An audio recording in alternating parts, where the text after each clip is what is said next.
আজকে আমরা একটি মজার বিষয় জানার এবং শেখার চেষ্টা করব। এখানে আপনারা যা স্ক্রিনে দেখতে পাচ্ছেন গেহেন, ফারেন, লাউফেন, ফ্লিগেন, এখানে প্রতিটা ভার্ব দিয়েই যাওয়া বা মুভমেন্ট বোঝায়। কিন্তু বিষয়টা হলো একটু হাস্যকর।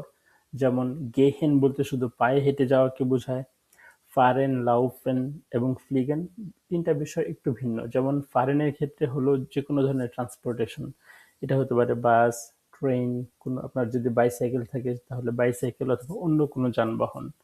এবং ফ্লিগেনের বিষয়টা শুধুমাত্র প্লেনের ক্ষেত্রে আসে।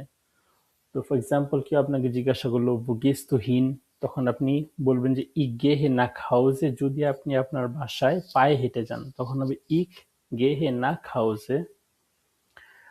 অথবা যদি আপনি দৌড়িয়ে কোথাও যাওয়ার চেষ্টা করেন অথবা কোথাও প্লেনে ট্রান্সপোর্ট করেন অথবা প্লেনে যাতায়াত করতে থাকেন তখন হবে ইক লাউফে অথবা ইক ফ্লিগে। তো মেইন কনসেপ্টটা এখানে হলো গেহেন দিয়ে শুধুমাত্র পায়ে হেঁটে ডিস্টেন্স ক্রস করাকে বোঝায়। আমরা অনেক সময় ভুলভাবে বলে থাকি, কেউ যদি আপনাকে জিজ্ঞাসা করে যে আপনি কোথায় যাচ্ছেন বা কোথায় যাবেন, তো ভুলক্রমে আমরা বলে থাকি ভিয়া গেহেন নাক বাংলাদেশ। তো এটা আসলে হবে না, এটা ভুল। কারণ হলো আপনি বাংলাদেশ কখনোই অস্ট্রিয়া বা জার্মানি থেকে পায়ে হেঁটে যেতে পারবেন না। মানে পসিবল, কিন্তু এই কাজটা কেউ করবে না আর কি, দুঃসাহস দেখানো।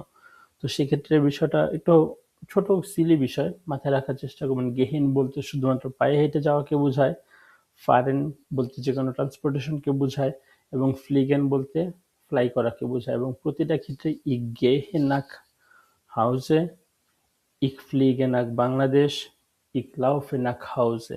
নাক দিয়ে মেনলি ডেস্টিনেশনটা বোঝায়, যেখানে আপনি এ থেকে বিতে ভ্রমণ করবেন অথবা আপনার স্থান পরিবর্তন করবেন। আশা করি বিষয়টা ক্লিয়ার সবার কাছে। Dankeschön, danke, bis zum nächsten Mal.